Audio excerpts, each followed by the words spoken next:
Hi friends, ఇప్పుడిప్పుడే ration card ఉన్నటువంటి వాళ్ళందరికీ ఒక బ్రేకింగ్ న్యూస్ వచ్చిందండి. ఆహార భద్రత చట్టం కింద 1,36,420 రేషన్ కార్డులను తొలగిస్తూ కేంద్ర ప్రభుత్వం కీలక నిర్ణయం తీసుకుంది.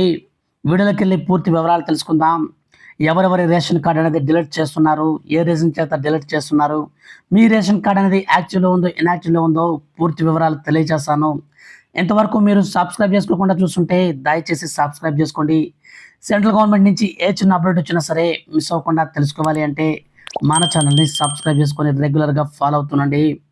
ఇక లేట్ చేయకుండా టాపిక్ని స్టార్ట్ చేద్దాం.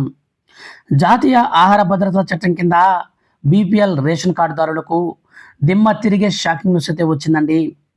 ఒక్కొక్కరికి రేషన్ కార్డులను కట్ చేస్తూ దాదాపు 1,36,420 కార్డులదారులను మన యొక్క కేంద్ర ప్రభుత్వం అనర్హులుగా గుర్తిస్తుంది. వీళ్ళందరికీ కూడా త్వరలో వీళ్ళ కార్డులని తొలగించి వీటి ప్లేస్లో కొత్త కార్డులు ఇవ్వాలని ఆయా రాష్ట్రాలకు కూడా ఆదేశాలు జారీ చేయడం జరిగింది.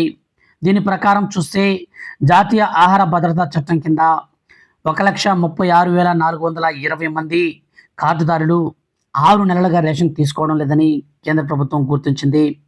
దీంతో వాటిని తొలగించి రాష్ట్ర కార్డులను కూడా భర్తీ చేయాలని ప్రభుత్వం భావిస్తుంది. ఇప్పటికే పౌర సరఫరాల శాఖ నుంచి ప్రతిపాదనలు అందాయి.